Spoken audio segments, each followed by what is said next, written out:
Spartacus by River Clark. Spartacus' early life. Spartacus was born in 111 BCE in Thrace, which is now modern-day Turkey, Greece, and Bulgaria. Not much was known about his early life and childhood, but it is thought that he might have served in the Roman army. What is BCE? BCE stands for Before Common Era. BCE was once called just BC, which stands for Before Christ, but was changed because it had a Catholic meaning and did not involve everyone. BCE just means the era before Christ was born, which is 0. Anything after 0 is AD, after declaration. It works like a number line, and Christ's birth is 0, BCE is on the left going up, and AD is on the right also going up. Background Part 1. Spartacus was sold as a slave in 73 BCE, most likely due to desertion or disobedience to the Roman army. He was sent to a gladiatorial training ground in Capua. This place was absolutely brutal. They were starved and forced to kill each other with an assortment of weapons. Not long after, he was sold.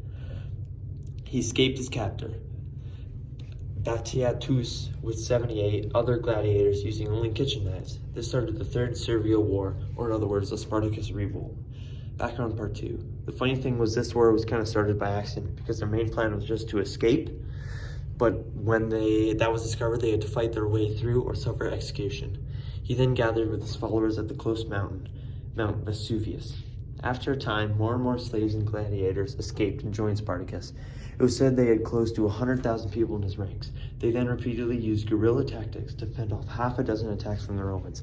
Not much later, he died in 71 BCE in a battle against the new commander of the Roman army after his people chose to stay in Italy and fight rather than go home. Facts about Spartacus. Spartacus served in the Roman army in his early life. Spartacus chose to fight as a gladiator, bare-chested and bare feet, using a big shield and a full-face helmet, as well as a short sword known as a gladius. His main camp and where his army grew was called Mount Vesuvius, and it was a volcano.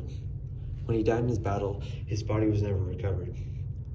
The Romans captured 6,000 slaves after Spartacus died and crucified every single one. When one of Spartacus's best friends and best friend escaped gladiator, he died. When he died, Spartacus took 3,000 Romans' lives in return. Why is this interesting? Spartacus is so interesting because the Spartacus revolt was by far the most successful uprising at the time and still is. At the time of the battle, Spartacus had tens of thousands of troops and defeated the Romans over half a dozen times, leading and marching his tyranny and people down and up the Italian peninsula. Spartacus was a born leader and served as an inspiration for people seeking to fight against oppressive and unfair rule.